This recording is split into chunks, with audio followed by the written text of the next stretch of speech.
Hey everybody, कैसे हो आप? ये BDTH फिल्म एम्पर का एपिसोड नंबर 268। अगर आपने इसका पिछला पार्ट नहीं देखा था तो उसे देख लेना, क्योंकि मैं उसकी रिकैप नहीं करने वाला हूँ जब तक कई लोग रिकैप की रिक्वेस्ट नहीं करते हैं। पिछले पार्ट में स्टोरी एंड होती है वहाँ पे जब यू रैन के ग्रुप को उसके यूजाई के थर्ड यंग मास्टर के द्वारा ढूंढ लिया गया था। अब आगे सबसे पहले जो हमें सुनाई देती है वो होती है यूई फेंग की गुस्से से भरी आवाज। वो दादी मीस की बोलता है, डैम इट, लगता है हमें ढूंढ लिया गया है कि यूजाई के द्वारा यूज कर रहे को इस पॉइजन की वजह से ये लोग अब तक रिकवर नहीं हो पाए थे। इनकी स्ट्रेंथ को लगातार वो सब्सटेंस सप्रेस कर रहा होता है। जब जब वो अपनी दुगी को सर्कुलेट करने की कोशिश करते थे, इन्हें एक अलग ही स्तर का दर्द महसूस हुआ करता था। उससे भी ज्यादा खतरनाक बात ये होती है कि हर सेकंड के गुजरने के साथ इनकी स्ट्रेंथ सील होती जा रही थी। इस यूसेक के ग्रुप में जो यू रैन और यू फेंग की स्ट्रेंथ लेट स्टेज 2 स्टार दोशियान की थी, अब वो सप्रेस होकर मिडिल लेवल तक पहुंच चुकी है। इनके और भी कमजोर और अनस्टेबल हो चुके थे। तभी कुछ वूशिंग आवाजें सुनाई देती है। इन्हें एक बड़ा सा समूह घेर लेता है। उनमें सबसे आगे खड़ा फिगर बोलते, हाँ, यू रैन हमें मिले काफी समय हो चुका है। इस बंदे को देख के यू रैन का एक्सप्रेशन कोल्ड हो जाता है। वो कहती है, ये शेंग तुम हमें कुछ ज्यादा ही पुश कर रहे हो। ये शेंग हंस के बोलता है, हे, मैं ये शेंग जिस औरत को चाहूंगा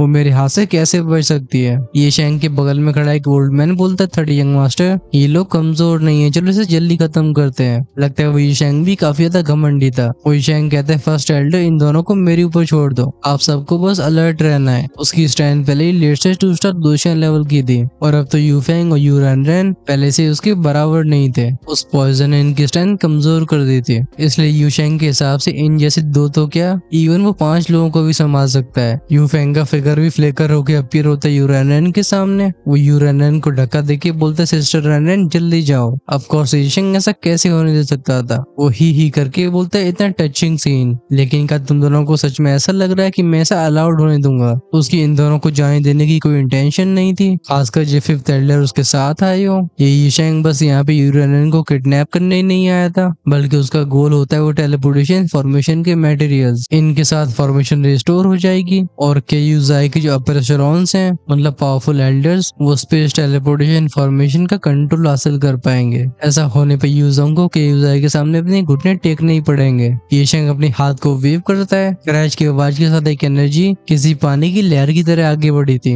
जो यू रैन के सामने के स्पेस को सील कर देती है। यहाँ से बाहर जाने के रास्ते को कम्प्लीटली ब्लॉक होते हुए देख यू फेंग दादी मीस की गुस्से से भरी आवाज में कहता है, डैम इट। वहीं पे यू फेंग इविल स्माइल के साथ बोलता है, रैन तुम्हें सरेंडर कर देना चाहिए, हो सकता है मैं तुम्हें माफ कर दूं। यू रैन हम करके बोलती है, तुम सपना देख रहे हो। फाइनली अब यीशेंग अपने चेहरे पे स्माइल बरकरार नहीं रख पाता। उसका चेहरा फ्यूरी की वजह से ट्विस्ट होने लगता है। वो गुर्रा के बोलता है, चौस है। बिना हेजिटेशन के उसका शरीर लाइट पार्टिकल्स में बढ़ के डार्कनेस में मिल जाता है। तुरंत ही यूफेंग के एक्सप्रेशन टेंस हो जाते हैं। वो आंखें नैरो करके बोलता है, यीशेंग कहाँ पे गया? हाउएवर यू रैन बिल्कुल मूव नहीं होती। वो चारों तरफ ध्यान से देखती हुई बोलती है, मैंने सोचा नहीं था कि इसके पास डार्क टाइप की एबिलिटीज होंगी। डार्कनेस, खासकर इसके डार्क डोमेन के साथ यीशेंग खुद के वजूद को इस वातावरण से पूरी तरह से मिला पा रहा था, जिसे एक बार में से डिटेक्ट करना ऑलमोस्ट इम्पॉसिबल होता है। चारों तरफ से यीशेंग की आवाज सुनाई देती है। वो कहता है, डार्कनेस का सामना करो। ये सब तमाशा देख के लगता है उस 5th एल्डर को काफी मजा आ रहा था। वो स्माइल के साथ बोलता है, थर्ड यंग मास्टर की डार्क एलिमेंट के ऊपर मास्टरी सच में एक्सेप्शनल हो चुकी है। वो आने वाले ईस्टर्न कॉन्टिनेंट में जरूर चमकेंगे। क्या ये बुड्ढा ये सोच ही पाया होता है? तभी यीशेंग यूज करता है डार्क पाम अटैक को। न जाने कहां से हवा फटी थी। हालांकि यू रैन पावरफुल होती है, लेकिन उस पॉइजन के इफेक्ट्स और यीशेंग की यहाँ डार्कनेस के एडवांटेज की वजह से वो इस अटैक की दिशा को पहचान नहीं पाते। एक पफ की आवाज के साथ वो खून फेंकती हुई पीछे चली जाती है। ये देख यू फेंग की आंखें तुरंत ही लाल हो जाती हैं। वो धाड़ के बोलता है, सिस्टर रैन। वहीं पे यीशेंग यू रैन को इस तरीके से जमीन में घसटती हुई देख काफी खुश हो रहा था। वो घमंड से भरी आवाज में चिल्ला के बोलता है, डाई। अपने पाम के ऊपर इकट्ठा करता है डार्क एलिमेंट फोर्स को, जो कि घातक हमला होने वाला था। इस टेक्निक का नाम होता है डार्क आर्ट मिंगजे। जैसे यीशेंग के शब्द गूंजते, एक सिनेस्टर और ईरी फोर्स सब कुछ डिवाओ करते हुए चारों तरफ फैलने लगती है। सुनाई देती यू सेक्ट के मेंबर्स की चीखने की आवाजें। वो आ करके बोलते, क्या हो रहा है? हमारे नीचे की जमीन ये हमारी स्ट्रेंथ और हमारे शरीर को अंदर खींच रही है। ओके यूजाई का एल्डर बोलता है, लगता है थर्ड यंग मास्टर इस मामले को जल्दी खत्म करना चाहते हैं, क्योंकि इस मिंगजी अटैक ने एक बार एक लेट से दूसरा दोशान को भी खत्म कर दिया था। हाँ, ये दोनों सर्वाइव नहीं कर सकते, क्योंकि मिंगजी जिस चीज को छुएगी उसकी सोल भी डिवावर हो जाएगी। अभी यीशेंग की हंसने की आवाजें गूंज रही थी, लेकिन इससे पहले अपनी जीत की सच में खुशियां मना पाता। इस गुफा के अंदर एक स्वीट सी आवाज गूंजती है। वो आवाज कहती है ईशेंग रुक जा। यू रन जिसे वो मिंगजी अटैक पहले से कंज्यूम कर रहा था, वो इस जानी पहचानी आवाज को सुन के स्टंड हो गई थी। यू रन बोलती यूवे तो तुम क्यों वापस आई हो। जैसे यूवे अपीयर होती है वो सब कुछ इग्नोर मारती हुए अपनी बहन की तरफ जाती है। वो चिल्ला के बोलती है सिस्टर। हालांकि यूवे के अपीयर होने की वजह से एक पल के लिए ईशेंग कंफ्यूज हो गया था, खासकर जब डीकन ही वापस नहीं लौटा था, लेकिन लगता है उसे इसकी परवाह नहीं थी। वो कहता है परफेक्ट, तुम सही समय पे मरने के लिए आई हो। इससे पहले वो कोई और एक्शन ले पाता, इस गुफा के अंदर जियान की आवाज कहती है हे रुक जाओ, तुम इतनी जल्दी क्यों चल रही हो। बस इतने कैजुअल शब्दों के बाद अचानक उसकी वॉइस एकदम थंडरस हो जाती है। ये था यू मिंगटियन ट्रांस अटैक। तुरंत उसके स्पिरिचुअल पैलेस में से एक मॉन्स्टर सोल फोर्स इरप्ट होती है, जिसका निशाना था डार्कनेस में छिपा हुआ ईशेंग। हालांकि जियान की सोल फोर्स ने इस अंधकार में रोशनी नहीं करी होती, लेकिन डार्कनेस को आसानी से चीर पाती है। ईशेंग को रिएक्ट करने का मौका नहीं मिला था। उस अंधकार में से सुनाई देती आग की साउंड। वो किसी कटी हुई पतंग की तरह खून फेंकता हुआ पीछे उड़ गया होता है। इसी मोमेंट में टेरिफाइंग मिंगजी टेक्निक, जो कि सब कुछ डिवाओ करने के ऊपर तुली हुई थी, वो कुछ चटरिंग आवाजों के साथ अपने आप ही डिसिपेट हो जाती है। हम देखते हैं ईशेंग की तरफ, जिसकी आंखें श्रिंक हो चुकी होती है और उसकी आंखों में एक ओवरवेलमिंग डर दिखाई दे रहा था। वो कहता है ऐसा कैसे हो सकता है, एक इमोर्टल लेवल की सोल पावर। जियान का अचानक से आया वो सोलर सॉल्ट ईशेंग के दिल और दिमाग पे किसी बहुत बड़े हथौड़े की तरह टकराया था। इस मोमेंट में यू सेट के मेंबर्स, जो कि मिंगजी अटैक से बच चुके होते हैं, वो भी अपनी चौंकी हुई नजरों को ले जाते हैं जियान के ऊपर। यू रन कहती है फिगर ये इनक्रेडिबली स्ट्रॉन्ग है। तभी यूए बोलती सिस्टर आप सेफ हो, ये हमारी हेल्प करने के लिए आए हैं, इनके होते हुए सबको सही होगा, आपको चिंता नहीं करनी चाहिए। सीन क्यूएसआई टीम की तरफ लौटा था। पिछले ये कुछ इवेंट्स इतनी तेज हुए थे कि इन लोगों को रिएक्ट करने का मौका नहीं मिलता है। जब तक रिएक्ट कर पाते हैं तब तक जियान की रेडिएंट सोल एनर्जी इस अंधकार में किसी चिराग की तरह खड़ी हुई थी, और उससे थोड़ी सी दूर पे होता है वो ईशेंग, जिसका रायता फैल चुका था। दर्द की वजह से उसका चेहरा ट्विस्ट हो रहा होता है। ईशेंग धाड़ के बोलता है 5 एल्डर्स, इसे इमीडिएटली खत्म कर दो। पिछले अटैक ने उसे ऊपर से इंजर्ड नहीं किया है, इस इम्पैक्ट ने उसके कोर को प्रभावित किया था। इस ईशेंग को बौखलाते हुए देख जियान अपने सिर को हिला के बोलता है लगता है अब मैं सोलर अटैक्स का इस्तेमाल करके एक मिड से 2 स्टार दुश्मन को खत्म कर सकता हूँ, लेकिन अगर वो लेट स्टेज में है तो पावर थोड़ी कम है। यहाँ तक बोलते बोलते जियान के हाथ में पफ की आवाज के साथ फ्लेम तेजी से चमकना शुरू कर देती है, जिसने इस अंधेरी गुफा को जगमगा दिया था। यूवे बोलती कैप्टन यूफेंग ये लो डिटॉक्सिफिकेशन पिल्स, इन्हें अपनी टीम में बांट दो। यूफेंग बिना हेजिटेशन के पिल्स को अपने सारे टीम मेंबर्स में बांटने लगा था। जब वो डिटॉक्सिफिकेशन पिल यू रन और बाकियों को अच्छा महसूस करवाने लगी होती है, यू रन बोलती है वो 5th एल्डर ये काफी स्ट्रॉन्ग है। कभी यूवी हल्की आवाज में उसे बताती है इसने डीकन यू को बस एक अटैक में खत्म कर दिया। ये सुन के यू रन नोट करती है, उसे अपनी बहन की जजमेंट पे अच्छे से भरोसा था। यूवी हमेशा प्योर और ईमानदार रही है, वो कभी चीजों को बढ़ा चढ़ा के नहीं बोलती, और तो जान के पिछले सोलर अटैक को खुद नोटिस कर चुकी है। उसे एक अटैक ने ईशेंग को जमीन पे फैला दिया होता है। ये प्रूफ था जियान की स्ट्रेंथ का। वो 5th एल्डर जिसने कुछ पिल्स को निकाल के जैसे ईशेंग के मुंह में घुसेड़ा होता है, फाइनली अपने आग बबूला चेहरे को लेकर जियान की तरफ मुड़ता है। वो गुर्रा के बोलता है यू लिटिल बैस्टर्ड, तेरी हमारे यंग मास्टर को ऐसे नुकसान पहुंचाने की हिम्मत कैसे हुई। ऐसा सोलर अटैक फाउंडेशन को भी डैमेज कर सकता है, तुझे इसकी कीमत चुकानी होगी। बूम के साउंड के साथ उसकी बॉडी से एक भयानक फायरी और एरप्ट हुआ था। हाउएवर इन फ्लेम्स को देख के जियान के चेहरे पे स्माइल आ जाती है। वो कहता है फायर एट्रीब्यूट। हालांकि ये शेंग 2 स्टार दोशान के लेट स्टेज तक पहुंच गया था, लेकिन 5th एल्डर 2 स्टार दोशान के पीक पे होता है। जियान के लिए इस लेवल का पावर हाउस थोड़ा सा परेशानी भरा हो सकता था, लेकिन अगर उसका एट्रीब्यूट भी फायर है तो वो जियान के लिए खतरा नहीं बन सकता था। आखिरकार वो पहले हेवली फ्लेम्स और होली फ्लेम्स को डिवावर कर चुका है, जिसकी वजह से फ्लेम्स उसे बहुत कम इफेक्ट कर सकती है। ये बातें यू रन और बाकियों को तो पता नहीं होती। रन कहती है ध्यान से ये केयूसाई का 5th एल्डर है और ये उस ईशेंग से भी ज्यादा डेंजरस है। वो इतना कह ही पाई होती तभी वो 5th एल्डर धाड़ के खुद को जियान की तरफ शूट कर देता है। उसका वो फ्लेम ऑरा एक बड़ी सी भाले में बदल गया था, जिसे वो हाथ में लेके आगे बढ़ा देता है। ये देख के जियान बोलते है ओ अपनी दुश्मन पावर को वेपन से बदलना, लगता है आग का गहराई से इस्तेमाल करना जानता है। जवाब में उसकी घूमती एंशिएंट रूलर, जो कि अपनी फ्लेमिंग पावर के साथ स्पेस को चीरते हुए उस एल्डर के अटैक से जाके टकरा गई थी। गूंजती है बैम की साउंड, जिससे उस पे झंझनाते हुए पीछे चला जाता है। इस पल वो 5th एल्डर वहीं पे जम गया था। वो जियान की फायर एट्रीब्यूट की एनर्जी को देख के स्टंड हो गया होता है। वो कहता है तुम्हारा भी फायर एट्रीब्यूट है, न जाने क्यों, लेकिन जब दोनों एनर्जीज क्लैश हुई थी उसकी एनर्जी डर की वजह से कांपने लगती है। ऐसा ह्यूमिलेशन टेंशन उसे बर्दाश्त नहीं था। वो चिल्ला के बोलता है साइलेंस। अपनी दीगी को फिर से कंट्रोल में लेते हुए हम उसे वूश की आवाज के साथ गायब होते हुए देखते हैं। ये था उसकी स्पीड की वजह से। अगले मोमेंट में जियान और फिफ्थ एल्डर आसमान में एक दूसरे से टकराते हुए दिखाई दिए थे। गूंजती क्लैंग क्लैंग बूम बूम की आवाजें जिनसे चारों तरफ टेरिफाइंग शॉक वेव फैल रही होती है। अभी के आसमान को सीन को देख के ऐसा लगता है कि दोनों बराबर ही पे थे। और ऑफ कोर्स ये चीज बिल्कुल ईशेंग को भाने वाली नहीं थी। उस बैटल में अपनी आंखें गड़ाते हुए वो दांते म्यूज के दर्द भरी आवाज में कहता है डैम इट, ये little monster actually fifth Elder का सामना कर पा रहा है। अभी यूवी इस इंटेंस क्लैश की वजह से काफी एक्साइटेड हो चुकी थी। वो पूछती सिस्टर इन दोनों में कौन जीतने वाला है। यूरेन अपने सिर को हिला के बोलती मुझे नहीं पता। वो भी लॉस में थी लेकिन डीप डाउन से कुछ गलत लग रहा होता है। भले ही फिफ्थ एल्डर के अटैक कितनी खतरनाक हो, बदले में जियान हमला नहीं करता है। वो बस प्योरली डिफेंस पे रिलाई कर रहा था। तभी फिफ्थ एल्डर का कोई भी अटैक उसे हार्म नहीं कर पाता। वहीं पे उस फिफ्थ एल्डर की एनर्जी काफी तेजी से कम होती जा रही थी। यूरेन हल्की आवाज में कहती ये बिल्कुल सिंपल नहीं है। वो एंटीडोट पिल पहले से काम करने लगी थी और अब उन टॉक्सिन्स को ऑर्बियली प्योरीफाई कर पाती है। करीब 10 मिनट तक फाइट करने के बाद जियान क्लैंग की साउंड के साथ उस बुड्ढे के भाले को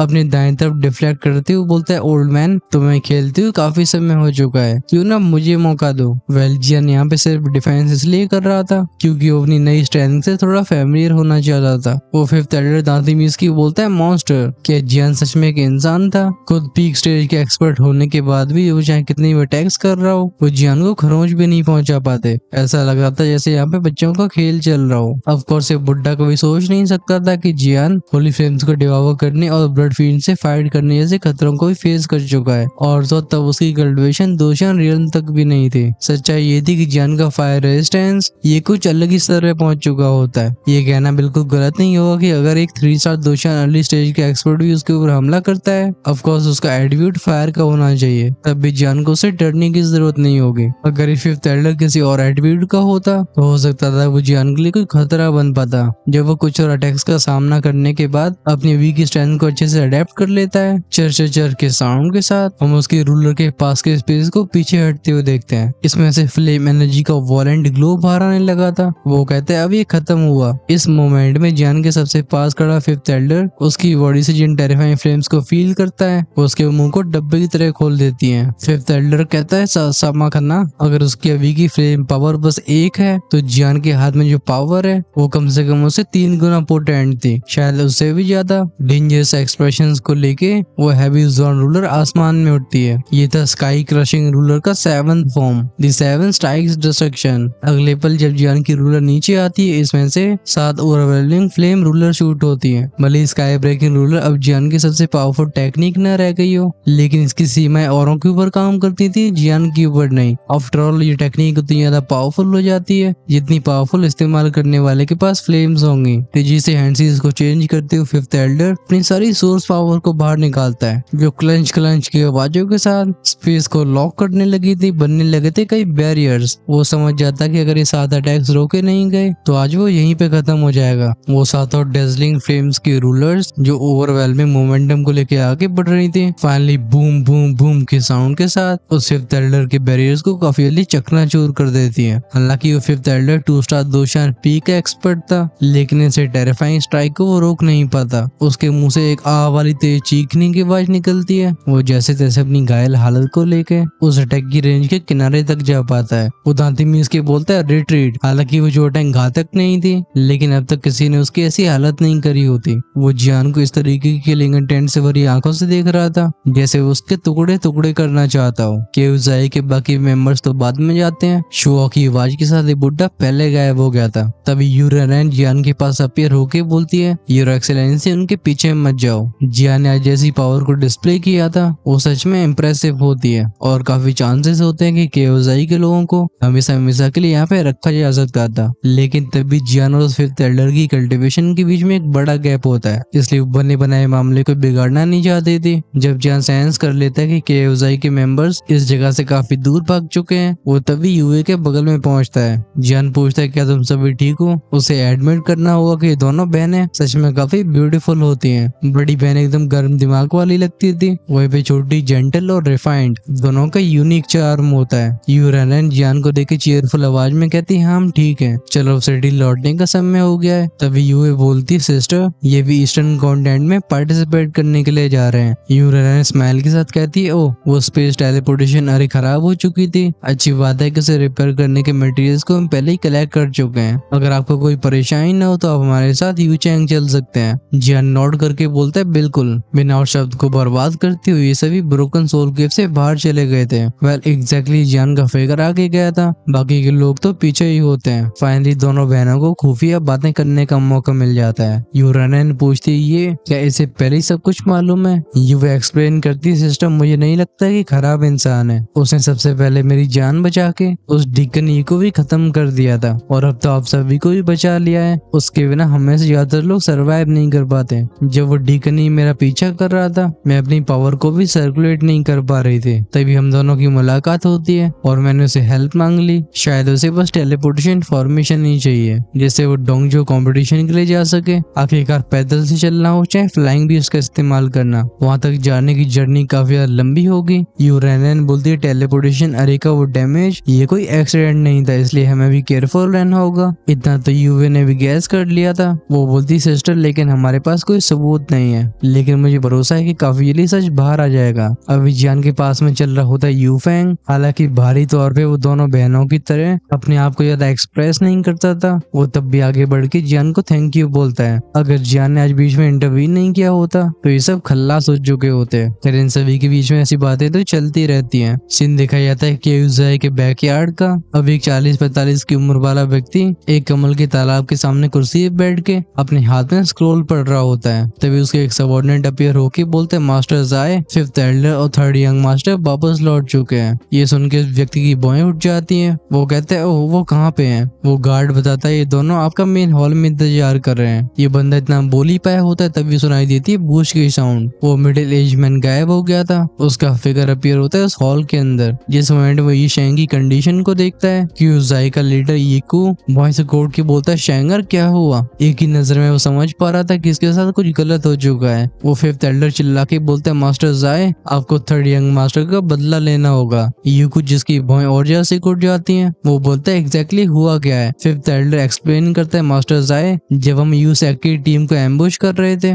जो कि टेलीपोर्टेशन अरे के मटेरियल्स को इकट्ठा कर रहे होते हैं, हमारा हमला सफल रहा था, लेकिन इससे पहले हम सफल हो पाते कि यंग मैन न जाने कहां से अपीयर हुआ। वो नौजवान बहुत ज्यादा घमंडी है, हालांकि उसकी स्ट्रेंथ बस 2 स्टार दोशान के अर्ली स्टेज पे ही है, तभी उसने डीकन ई को खत्म कर दिया। इससे पहले हम यू रेनेन को कैप्चर कर पाते उसका वो overwhelming soul attack 3rd young master को घायल कर चुका था। इस वजह से पूरी सिचुएशन को देखते हुए मुझे वापस कदम लेने के ऑर्डर्स देने पड़े। अपने बच्चे यीशेंग को कराते हुए देख उस यीकू की आंखें एकदम कोल्ड हो जाती हैं और उसके चेहरे पे दिखाई देता है दर्द। उसने यीशेंग को हमेशा से अपना उत्तराधिकारी माना था, लेकिन अब सोल अटैक की वजह से हो सकता है उसे आगे कल्टिवेट करने में काफी ज्यादा परेशानी हो। इन जैसे एक्सपर्ट्स के लिए सोल पावर बहुत मिस्टीरियस और रेयर होती है। अगर किसी की सोल घायल हो जाती है तो उसकी फाउंडेशन बर्बाद हो सकती है। यीशेंग जहरीली आवाज में बोलता है फादर आप उसे बख्श नहीं सकते हो बैस्टर्ड, अगर वो मेरे हाथ में आता है तो मैं उसे मौत से बदतर जिंदगी दूंगा। इस मोमेंट में यूको के दिमाग में पहले से बदला लेने के प्लान्स बन रहे होते हैं। वो कहता है शेंगा चिंता मत करो, तुम्हारा पिता होने की वजह से मैं इस ह्यूमिलेशन को कैसे स्वीकार कर सकता हूँ। तभी टक टक टक की आवाजों के साथ इस खुले हुए हॉल में एक और गार्ड भाग के आता है। वो कहते हैं मास्टर ज़ाय रिपोर्ट, यूसैक की टीम उन मटेरियल्स को लेके कल तक सिटी गेट पहुंचने वाले हैं और इनके साथ आ रहा है एक नौजवान जो अपनी पीठ पे एक हैवी सी सोर्ड को रखता है। जब यूको इस बात को सुनता है वो सिनिस्टर आवाज में हंस के बोलते हैं हा यहाँ डेविल की बातचीत हो रही है और वो यहीं पे आ गया, चलो ये भी कन्वीनियंट है, हमें उसकी तलाश नहीं करनी पड़ेगी। आज आराम करो शेंगर, क्योंकि कल तुम मेरे साथ यूसैक जा रहे होगे। मैं देखना चाहता हूँ कि क्या यूसैक उस अजनबी को प्रोटेक्ट करने की हिम्मत करता है। पहली सीन ये सिटी के यूसैक के अंदर का दिखाया गया था। मेन हॉल में खूबसूरत सी औरत अपने आंसू पहुंचते हुए बोलती है ये सब आपकी गलती है, आपने यूए पे ध्यान नहीं दिया जिसकी वजह से वो भाग गई, अगर उसे कुछ हो जाता है तो मैं कैसे जीऊंगी। इस औरत के सामने खड़ा वो मिडिल एज मैन काफी हेल्पलेस था, उसने भी सोचा नहीं था कि सिचुएशन ऐसी हो जाएगी। वो साय करके बोलता है मैंने सीक्रेटली यूफेंग को सबको संभालने के लिए बोला था, लेकिन अनएक्सपेक्टेडली रेन और वे ये चुपचाप से मेंशन से बाहर चली गई। जब तक मुझे मालूम पड़ा हम लेट हो चुके थे।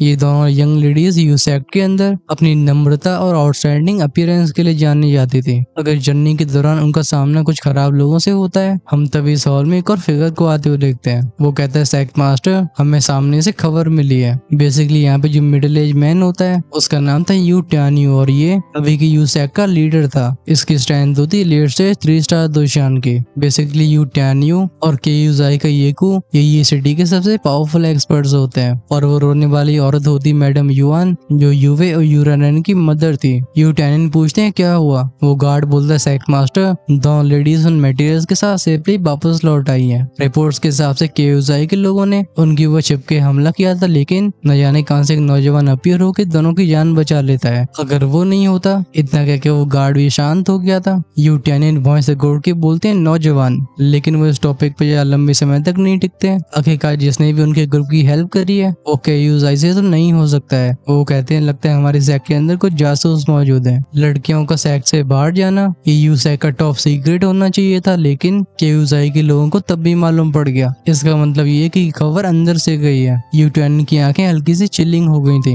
वो तब एक काम आवाज में कहते हैं जाओ ऑर्डर को भेजो, ये खबर फैला दो कि मेरी दोनों बेटियां जो कि इन मटेरियल्स को इकट्ठा करने के लिए गई थी इस प्रक्रिया में उनकी मौत हो चुकी है। अपने हस्बैंड की बात को सुन के मैडम युआन एकदम स्टंड हो जाती हैं। वो गुर्राती बोलती हैं तुम आखिर आप अपनी बेटियों के खिलाफ ऐसे क्रूअल कैसे हो सकते हो। यू टान्यू बोलते हैं तुम कुछ ज्यादा ही सेंटिमेंटल हो, जाओ मैं इसे खुद हैंडल करूंगा। इतना कह के उनका फिगर गायब हो जाता है। ऑफ कोर्स ये बात तो माननी पड़ेगी यू टान्यू का प्लान काफी शानदार था। जैसे ही गलत खबर फैलाई जाती है यूसैक के अंदर जो ट्रेटर्स छिपे हुए थे वो तुरंत ही सेक्ट से भागने की कोशिश करते हैं, लेकिन वो यू टान्यू के चंगुल से बच नहीं पाते। हम एक हॉल के अंदर एक बुड्ढे को एक वॉलेंट ब्लू एनर्जी से बंधे हुए देखते हैं। इस एल्डर के चेहरे पे काम एक्सप्रेशन था और ना ही कोई विरोध कर रहा होता है। यू टान्यू बोलते हैं सिक्स एल्डर मैंने सोचा नहीं था कि धोखेबाज आप होगे। जवाब में सिक्स एल्डर कोल्ड आवाज में कहते हैं हम। यू टान्यू क्योंकि अब मैं एक्सपोज हो चुका हूँ मेरे पास और कुछ कहने को नहीं है, या तुम मेरी जान लेते हो या मुझे बख्श दे देते हो, बस ये थोड़ा जल्दी करना। ये बुड्ढा केयूजाई का हिडन एजेंट था। यू सिस्टर्स की डेथ को सुन के ये काफी पैनिक हो गया था और यही कारण था इसके जाल के फंसने का।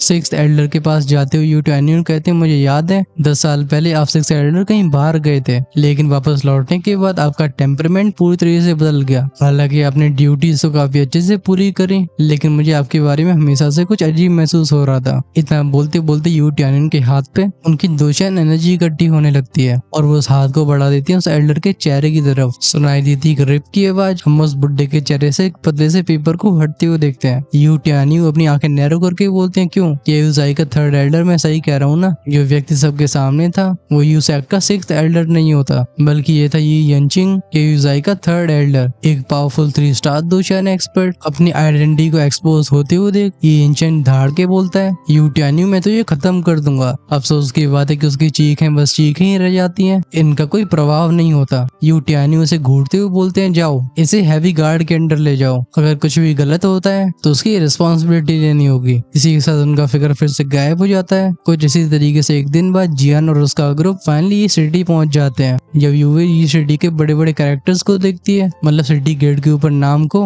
वो माथे से पसीना पहुंचती है फ्यू करके बोलती है हम फाइनली वापस आ गए हैं। अच्छी बात है कि हम ठीक हैं, वरना अगर कुछ हुआ होता तो फादर बहुत ज्यादा फ्यूरियस हो जाते हैं। यूरेनन उस लड़की के माथे को टक टक करके बोलती है तुम्हारे दिमाग में हमेशा ऐसे ही आइडियाज होते हैं। यूवे अपनी जीभ निकालती बोलती ही सिस्टर चलो चलते हैं। लोगों के ध्यान को आकर्षित न करने की वजह से ये लोग अलग ग्रुप्स में बट गए होते हैं। एक ग्रुप में होता है जियान, यूवे और यूरेनन। हालांकि दोनों लड़कियां काफी ब्यूटीफुल होती हैं, लेकिन तब भी लोग इन्हें पहचान नहीं पा रहे थे। बात ऐसी थी कि दोनों यू सेक्ट के सेक्ट मास्टर की सबसे बड़ी बेटी होती हैं, लेकिन ये लोगों के सामने बहुत कम ही अपीयर हुई थी। जब कुछ और देर तक चलने के बाद ये लोग यू सेक्ट के एंट्रेंस के सामने पहुंच जाते हैं। यूरेनन बोलती है मिस्टर जियान आप प्लीज इस रास्ते जाइए। इन दोनों को देख के गेट गार्ड्स बाव करके बोलते हैं एल्डेस्ट मिस, सेकंड मिस, आपका स्वागत है। यूवी चारों तरफ देख के पूछती क्या फादर यहाँ पे है। एक गार्ड रिस्पेक्टफुल आवाज में कहता है सेक्ट मास्टर ने हमें आपको ऑर्डर पास करने के लिए बोला है कि लौटते ही आपको मेन हॉल में जाना है। ये सुन के यूवी अपनी खोपड़ी पकड़ लेती है। वो कहती है खत्म हो गया, सब कुछ खत्म हो गया। लगता है फादर को मालूम पड़ गया होगा कि मैं चुपचाप से बाहर गई थी। लगता है बिना पनिशमेंट के मैं बच नहीं पाऊंगी। सिस्टर जब वो टाइम आई तो ये कह देना ये पूरा मेरा आइडिया था, जैसे हो सकता है आपको कम सजा मिले। तभी यू मेंशन की गहराइयों में से सबके कानों में गूंजती हुई आवाज जाती है। वो आवाज कहती है ओ तो तुम दोनों को पता है कि वापस कैसे लौटा जाता है।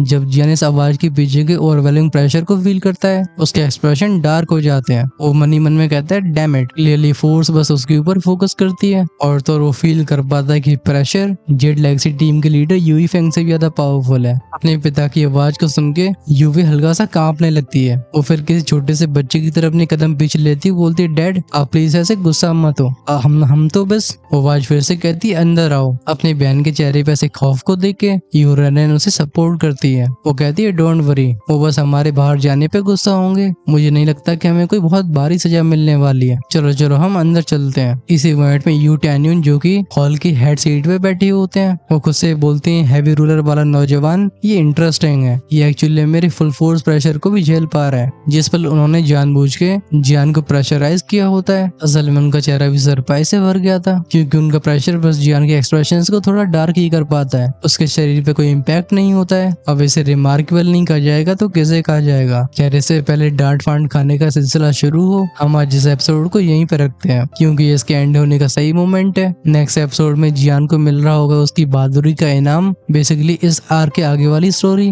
ये बहुत ही इंटरेस्टिंग हो जाएगी, और उसके लिए तो मैं भी काफी ज्यादा एक्साइटेड हूँ। अगर आप जानना चाहते हो कि जियान को कौन सा रिवॉर्ड मिलने वाला है, तो चैनल को सब्सक्राइब करके बेल आइकन के बटन को ऑन करके रखना, क्योंकि तभी सबसे पहले वीडियो आपके पास पहुंच पाएगा। वहीं पे अगर आपसे नेक्स्ट एपिसोड का इंतजार भी नहीं किया जा रहा है, उसे आज ही शाम को देखना चाहते हो, तो डेफिनेटली ज्वाइन कर सकते हो चैनल की मेंबरशिप को, क्योंकि हमारे सारे मेंबर्स हर शाम को एक अर्ली एक्सेस एपिसोड को एंजॉय करते हैं। वहीं पे जो लोग हमेशा 2 या 3 एपिसोड आगे रहना चाहते हैं, अपने लेवल्स को इमोर्टल एम्पर या उससे ऊपर अपग्रेड कर सकते हैं। चॉइस है आपके हाथ में। वहीं पे ज्वाइन का बटन चैनल के होम पेज और सब्सक्राइब की साइड में मिलेगा, उसे डेफिनेटली चेकआउट करना। लेकिन वो करने से पहले कमेंट्स में लिख के बताओ कि आपको एक्सप्रेशन लगी कैसी है, और नेक्स्ट एपिसोड के लिए कितने ज्यादा उत्सुक हो। With the time signing out.